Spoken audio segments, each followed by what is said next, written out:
and welcome back to the 40% Better podcast, where we talk about all things leadership, mostly in the tech space, because that's kind of, the world that I'm from. And this time, Juan has very graciously accepted our invitation and is here to talk about his journey.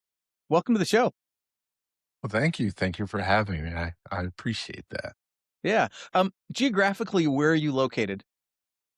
You can tell from my fake skyline, I'm in the Charlotte suburbs. I Okay. actually Okay. can't see the real skyline from here, but I'm south of Charlotte. Got it. Okay. Okay. I just random curiosity so people, know where they're at. At the moment, I'm in the Sierra foothills. Um, Lake Tahoe's that way and Sacramento, California's that way. I'm kind of right in the middle between the two. And yes, I really am sitting outside, uh, enjoying beautiful weather. So, so the one scripted question that I have is, how did you get started doing leadership kinds of things? Oh, yeah. Well, how did I get a start? Well, I had got my start in software engineering as working at a startup, right? I got the attention to the CTO because I automated my job.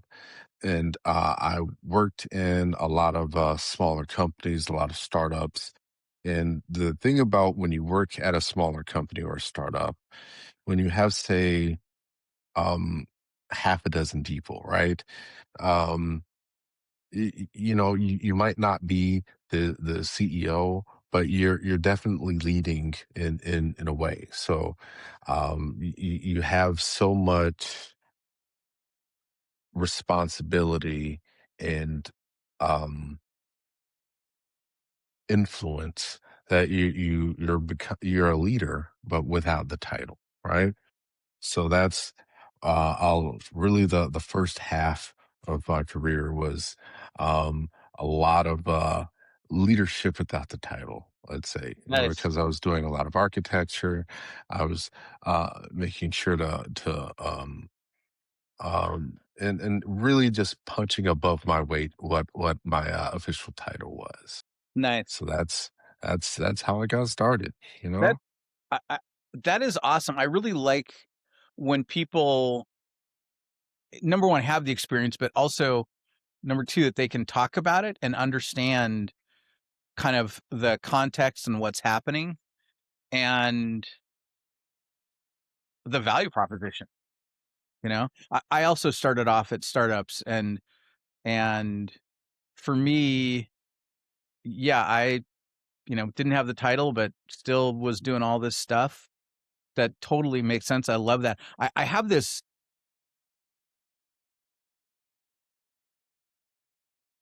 idea that for people that are in engineering, beginning your career at startups is better overall training than starting at a big company.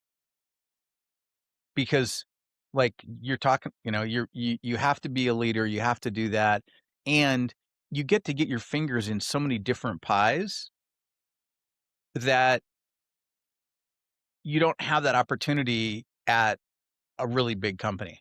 You're much more like, this is the box that you work in, and that's it. Yeah. So, leadership without the title, as you're thinking about that, like, how do you execute on that? What's the thing that you're doing that influences people when you say, "Hey, we should whatever," and people go, "Oh yeah, Juan totally has this figured out. Yeah, we should." Like, how do you do that? Yeah. Well, uh,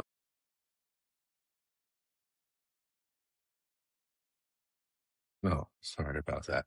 Um,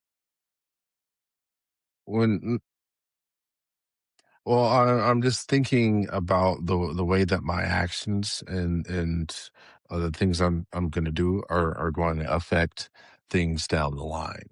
And so Mm. that's essentially what leadership is, right? It's not just what I do. It's like how what the things that I do affect things that other people do. Right, right. Yeah, yeah, I like that.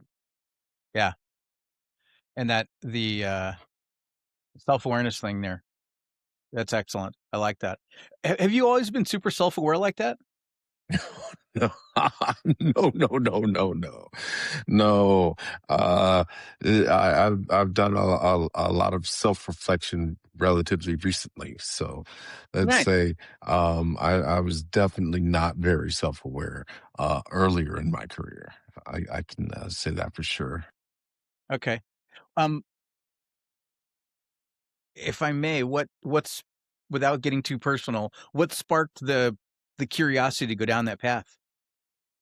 The self reflection, um, I had to, pivot multiple times. I've had to adapt many, many times.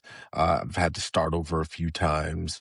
So, just, starting over and rebuilding things gives you time to reflect on how how things came to be the way that they came to be, and it gives you some time to learn and reflect and figure out, you know why are these things the way they are, and what are some things that I might do differently. I like that. Yeah, yeah. It goes back to yeah. That's such a good um, behavioral habit. Yeah, yeah, and it's also it's a personal responsibility um, attribute. I guess is the word I want, and I think that's such a underappreciated skill to have in life is really just owning, oh, what happened and what can I do different? And yeah, yeah, very cool. So kind of you started off at a startup. What was next? Oh, interestingly enough, it was a bigger company, right? And Hmm. when you said that a startup is better training than being at a big company, uh, I would definitely agree with that because with my second programming job being at a bigger company, Right. I got a lot of what I would call pre-chewed problems. So I wasn't very pleased with that particular situation. Um, the fact is, I went from really taking a problem from ideation to implementation at the startup in my first job to just being a code monkey where someone else already figured out exactly how to solve it, and it was just a matter of me just writing up the code in this specific way that someone else has already uh done all the interesting stuff, right? Yeah. So yeah, and the thing about that is um I, I can understand why um you might want to have people go through that progression. But for me personally, I've been programming since I was 11 or so, right? So I really didn't need any hand holding to build software. So that really made me um that led to me making a big decision where I decided to move to Silicon Valley, and I didn't know anyone there at the time, but it was just a place where I knew where um, the magic happens. Where and I imagine that for anyone who wants to be very good at their craft, that they want to um, be in the epicenter of that craft, right? And so that's what Silicon Valley was. So I just drove right across the country and um, you know, found a job that was more to my liking and built my career from there. Oh, that is awesome. I, and I love the adventurousness of that. and the courage to just pull up your roots and go, okay, I'm going over there where the game looks bigger and I can go play it. Yeah. Yeah. That's awesome. Like props to you for having the nerve to do that. Cause I think there's a lot of people that they see that and they're like, I can't do it. It's too scary. You know what? That's the thing, I guess, about leadership, right? A lot of people are just waiting for someone to give them permission or perhaps give them the instruction to do it. But for me, um, it just made sense. Granted, I was in my 20s at the time, and let's say people in their 20s are not exactly known for making the wisest decisions. Uh, but that was perhaps a decision that worked out well at the time. I probably might have been able to, work my way through the ranks of that large company, but definitely I loved that. I was able to learn quite a bit. I was able to adapt quite a bit, um, and be a part of a lot of very interesting things over my career. That's very cool. Yeah. Like having that's a like I I like the story of your journey and I hope that other people that listen to this episode go like they come away with, oh, that's what's possible. And this guy did it. And if he did it, well, why can't I do it? You know? And I'm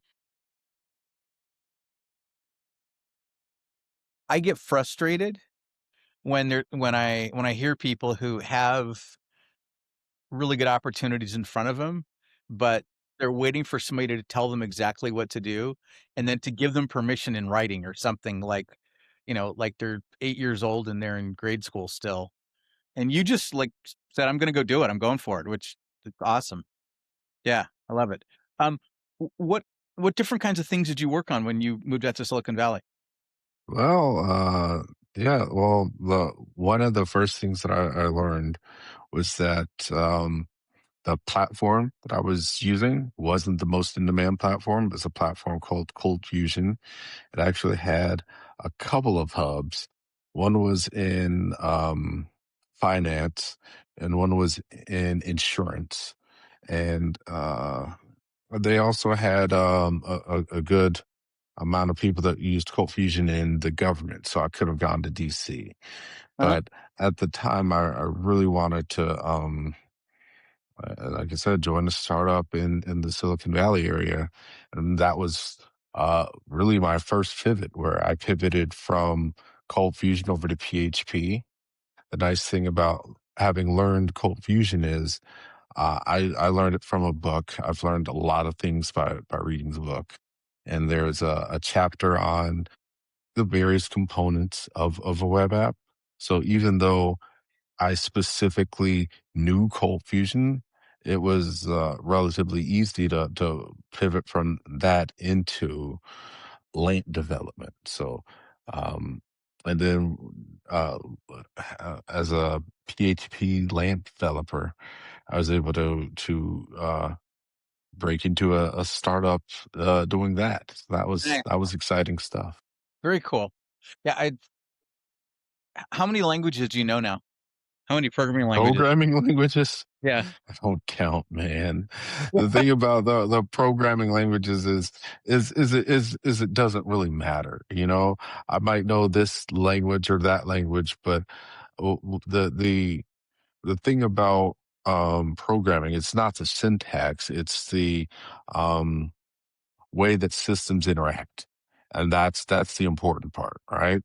Um uh, is if you're using a modern IDE, it can give you some very significant hints about syntax, or even if you're using AI, that can give you some very significant hints about syntax.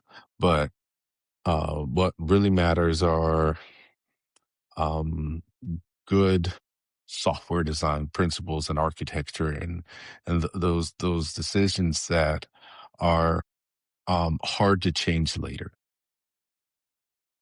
Yeah. Yeah. Um, so when you're thinking about architecting systems, what are some of the I don't know, what are some of the guidelines or the frameworks that you think about? Well, you're always thinking about trade-offs, right? And you're thinking, what's the scale of this? You know, is it read heavy? Is it write heavy? What about caching? How do I scale it out? Um, you're thinking about, um, you know, things of that nature. So the trade-offs are what you're trying to do, and you're trying to design it so that it'll be relatively easy to extend, not just in the ways that you know that you're going to extend it, but in ways that you might not know yet. Right. Okay. I like that. That totally makes sense. Yeah. It's funny, I like as you're saying that out loud, I'm thinking, I'm glad that you verbalized that well because I don't always think about the trade-offs very well. And Well, and y yeah, you know? Um, and I'm sure I know that has bitten me a few times, and, you're wiser than I am. So that's good. I love it, I love it. So what kind of stuff are you working on now? And oh man. what got you going back across the country, I guess, is really what I'm curious about since you're not Well, Charlotte is my hometown, so Mm, you can tell from my thick Southern accent. It's thick as 2 day old grits. Grits is a common breakfast food. uh-huh. Yep, yep. It's made out of corn for those people who aren't Southern like me. Um, but yeah, as I alluded to earlier, I had to start over a few times, and about 10 years ago, I came back here to my hometown to start over to be closer to family, so I had family support. So Yep, that's yep. definitely something I'm uh, glad to have. And then the other part of it is that having lived in different parts of the country, you know, if you're in any suburb in the US, the suburbs are largely the same. So, if I'm, you know, outside of Chicago or outside of Charlotte, what's the difference? Cost of living and having my, you know, easy access to my family for childcare. So Right, right. that's why I'm here right now. That totally See, makes sense. yeah, of course. And what was the question you asked? What kind of stuff are you working on right now? Yes, what I'm working on now. Yes, right now is great. I'm actually working on this. There's, I don't You want to don't have say to it's tell me a any tech. secret project because I don't want to. I don't want to have a Streisand effect where people, because you know, you say you're working on something secret and then people's ears perk up. They're like, Right, ooh, right. let me find out more about that. What's great is I'm working with AI, and AI is definitely a big thing right now, and so it's I'm taking the but what's interesting about this particular project, instead of just pair programming with AI and having AI be my assistant, um, I'm really working with AI and letting AI do the driving, where I'm doing the navigating for AI, and I'm doing the architecture and a lot of the planning and a lot of the scaffolding for the AI so that we can build something um very fast and build something that is a very high quality.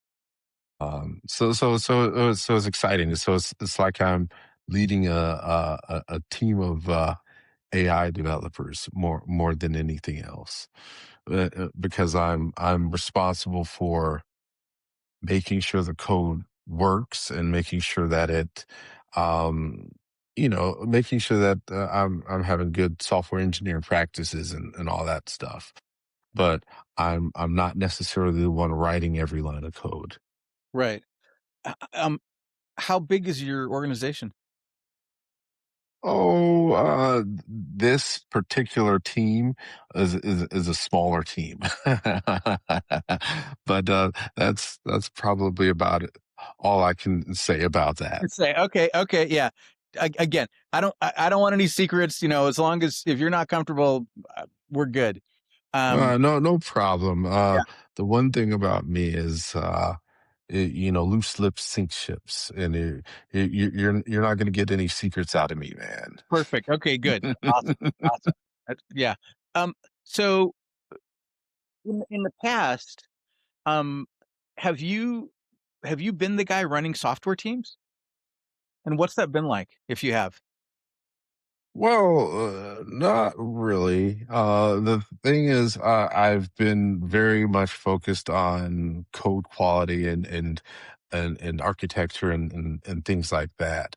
Not so much working with a lot of people. Especially not.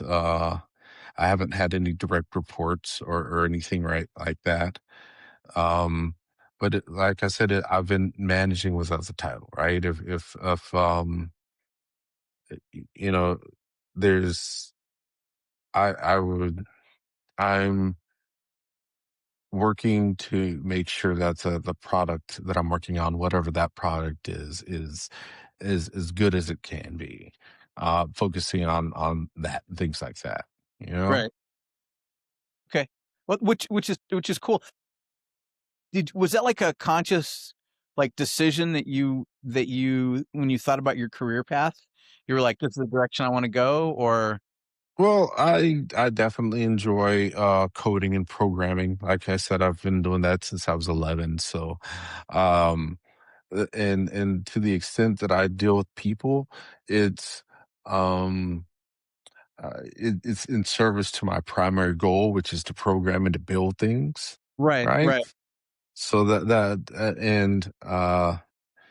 and if I may take a slight digression, my first job was actually in tech support, right? And that's all about dealing with people. And it's, communicating with people who aren't necessarily as knowledgeable about the systems as you are. Yep, yep. And that really gave me a foundation uh, uh, um, that I have used throughout my career, and I use it now because I'm always communicating with people at different levels, right? Um, but like I said, I enjoy building things, and I enjoy seeing the results of my work and that. So I think that's probably been the primary focus, Nice. where I enjoy being in IC more more than anything else. Yeah, cool. Well, which, it's interesting. I think it's, again, back to, the self-awareness and knowing what you like and knowing what, 'cause the worst thing you can do is want to be an IC, but take a role running a team and not be happy, you know? Um, that's such a there's so many times when that happens, and it just has a negative impact on both the person who makes the decision to do that as well as their team. So, props to you for recognizing that up front, and picking a path that's gonna make you happy. Yeah, Yeah, absolutely. I think that I am, I guess, lucky in that I found something that I really liked to do, relatively early, and yeah, I guess I get paid to do it, so Yeah. that's not a bad thing. Yeah. A lot of people have jobs they don't like, and well, I really don't know what that's like much. Yeah. Yeah. I think that's one of those things that people need to say more often is, I found something that I like to do and I get paid for it. And because we don't, like, even though it happens, people don't say it loud enough, often enough. Um, and so it becomes kind of this, nobody thinks about it. It's very much a possibility, but if, for a lot of people, if they don't hear somebody talk about it, they think it's impossible. Mm, And yeah, I get it. I when I was a kid, I was probably the opposite. I definitely had my own ideas, and um I didn't necessarily seek permission to um do things, or even if, say, someone else didn't necessarily do something, I would say, well, that's them. I'm me. Of course I can, you know, I'm different. right. So, okay. Do you know what, like, got you to think that way? What was your Oh, I absolutely know what got me to think that way, man. what's that? Mm, when I was a kid, I used to ask a lot of questions, and adults couldn't necessarily answer those questions. But I also read a lot of books, and so Okay. I made the terrible mistake early on of thinking I knew more than the people around me. So that probably led me to do crazy things like believing that I at in my 20s could just, I don't know, move to where the jobs are to get one of those jobs. Yeah. Well, that's kinda what I did, so don't feel bad about being the only one, like, now there's 2 of us that did that, um, and, I'm, thinking back to people that I've hired over the years, um,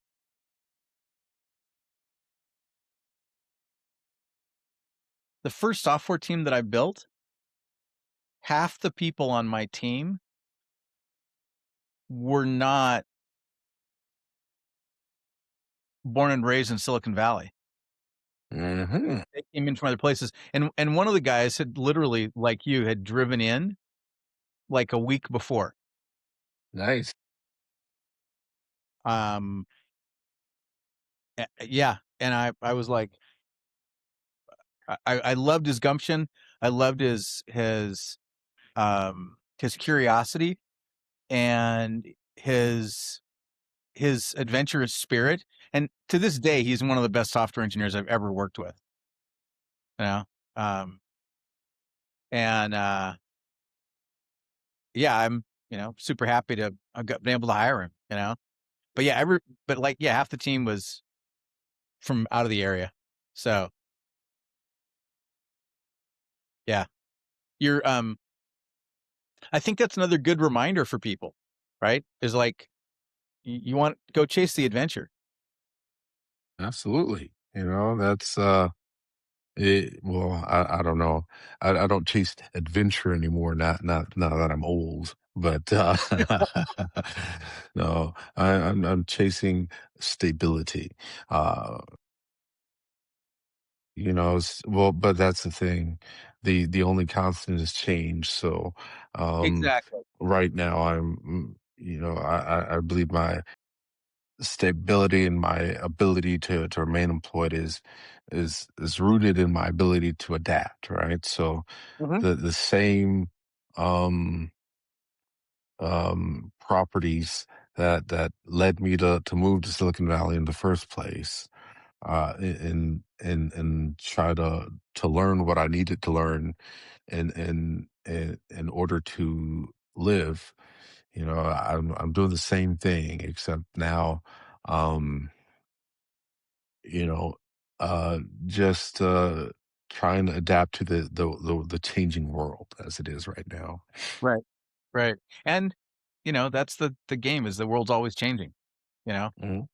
30 years ago, it was, "Hey, there's this new thing called the World Wide Web," and that was a big change for people, and, then it was getting everybody getting broadband, and all the different platforms. It's just, and social media, and yeah, there's always something new and different showing up,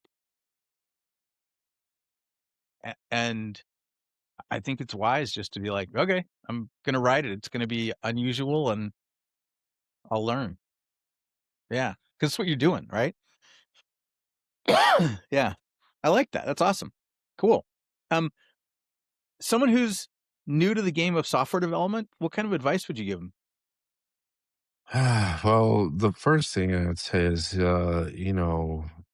don't just do it because it's cool, man. You should do it because you like it. I think that um, there are certain jobs that people get because they think it might be prestigious or lucrative or they're just really being pushed by external forces. Um, because I think that there's some real value to being legitimately interested in the career that you choose, right? And then of course I would say, hey, you should um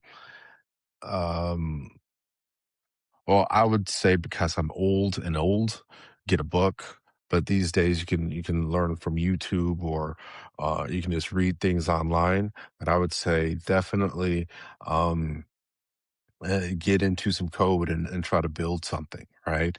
I think that's how I got started is by actually building things, and I found out that I liked it, and that's the way that I learn. And I would say that I think being able to learn about things um, is a real strength because I started in as a web developer over 20 years ago, and the web has dramatically um, evolved in that time, right? And if I were doing the same thing that I learned 20 years ago, if I were still trying to do cold fusion, I'd probably find myself not gainfully employed right now, and that would not be ideal.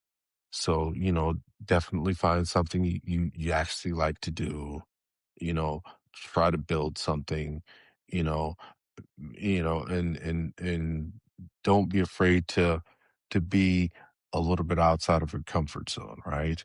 Because Mm.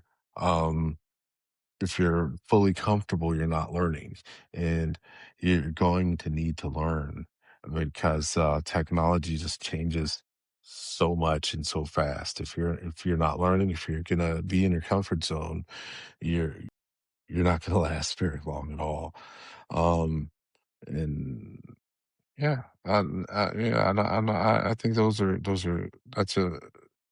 that's probably what I would start with. I really like that because, um, yeah, it's definitely all kinds of changes, uh, 20 plus years in the business.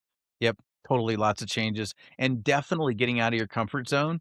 I think that's one of those things that people need to, like, tattoo on their arm, um, put it up on your bedroom wall, whatever it is, because so many times I talk with people, and the limiting factor for their career is they don't wanna get out of their comfort zone. And and, you know, you can't be doing cold fusion forever.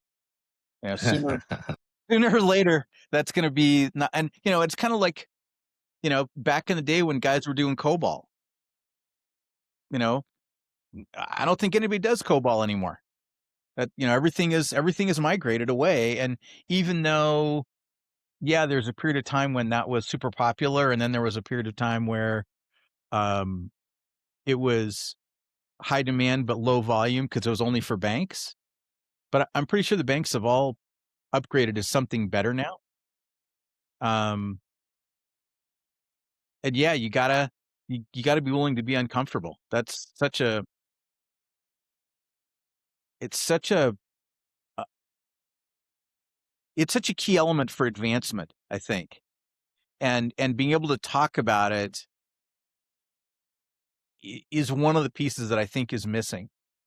Um, in especially like, you know, folks in leadership roles don't talk about that enough. They don't talk about their own discomfort with changes to normalize it in the environment. And and so I think, if you don't talk about it, then nobody does it. So that's awesome. That's it. That's huge. Um, this has been super insightful. I appreciate it. Thank you. Oh, yes, of Cool. course. No, yeah, I mean, I don't know what made you wanna pick me of all people to talk to, but It's it's just going down the list. We've got a search that runs in LinkedIn. really? Yeah, and we've got a set of guidelines for people. The one of my goals is to be super diverse with the kind of Hmm, people that are on that are on the show. And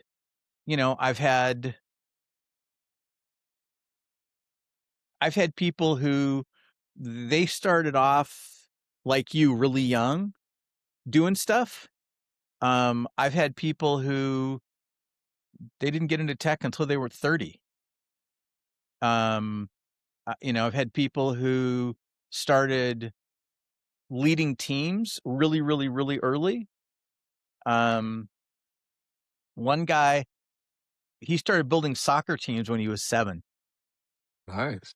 Yeah, and he was like, and I just always that was the thing I always did. And when he started working, very rapidly was running teams because it was just such a thing he would. And then other people, they're like you. They went down more of the architecture path and the building path, right? Uh, and and I like that, and it's men, women, people from all over the planet. And I think the more different kinds of stories are out there, the easier it is for people to go, "Oh, I can do that." You know? And that's, kind of the whole point. Is because when someone says, "Oh, you can't do that," I can go listen to Juan's episode. Like, hear his story. And because it's social proof, right? And and oftentimes people think it can't be done because they don't know anybody who's done it. And the more different stories that we can get, the more different ways people can go, "Oh, that's possible," right? He found something he loved to do. He moved across the country, learned different stuff, moved back, rebuilt himself, like, awesome, I like it. Yeah. This has been awesome. Thank you.